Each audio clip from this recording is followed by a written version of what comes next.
just like a horror scene would or murder scene would in a horror film. School's been in session, people are going to work, the weather's cooling off, the leaves are falling off the trees, and then bam, Halloween's here. And for one night, people dress up as anything but themselves, and all hell runs loose on the street.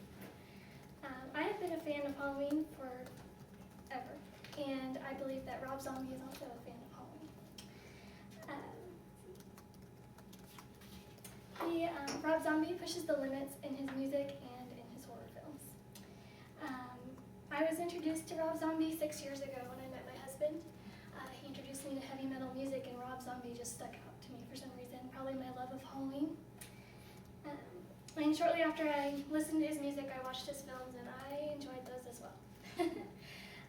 Rob Zombie's early life experiences led to his career as a musician and his film directing. Mr. Zombie is a uniquely creative person who adds much to the Halloween festivities. Rob Zombie was born Robert Cummings in Haverhill, Massachusetts. He had an all-American family, he told USA Today, except for the fact that his mom and her family worked in the carnival business. They worked in the carnival business until a riot in 1977 in which him and his family were caught up in, and he saw some pretty gruesome things during this riot.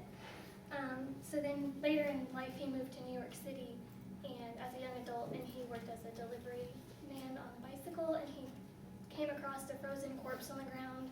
He also saw a fatal bludgeoning, and he also had a St. Bernard found on his front steps of his apartment complex. So he's seen some pretty gruesome things, which we can kind of explains why he is the way he is. After all those experiences, he found his calling. He was very successful in the music industry. It started in White Zombie in 1985. The band disbanded in 1998 when he went on solo. His solo music has been used a lot in movie soundtracks such as Mission Impossible 2 and The Matrix, to name a few. He later then tried his hand at horror films, the first being House of a Thousand Corpses in 2003.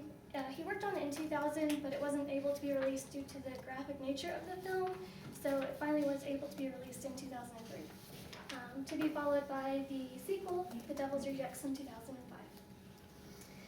He then went on to remake John Carpenter's Halloween, then to put on Halloween 2, the sequel, equally as gruesome. He has another horror film set to be released next year called Lords of Salem. Looks pretty creepy. I think I'm going to have to go see that one as well. So, as you can see, he has seen and accomplished quite a bit in his life. And due to those life experiences, he's turned something not so normal into something that can be accepted by the culture in general, which I find very inspiring. Rob Zombie has made some very lasting impressions on the horror film industry and music industry. And Halloween is right around the corner, so beware of the boogeyman.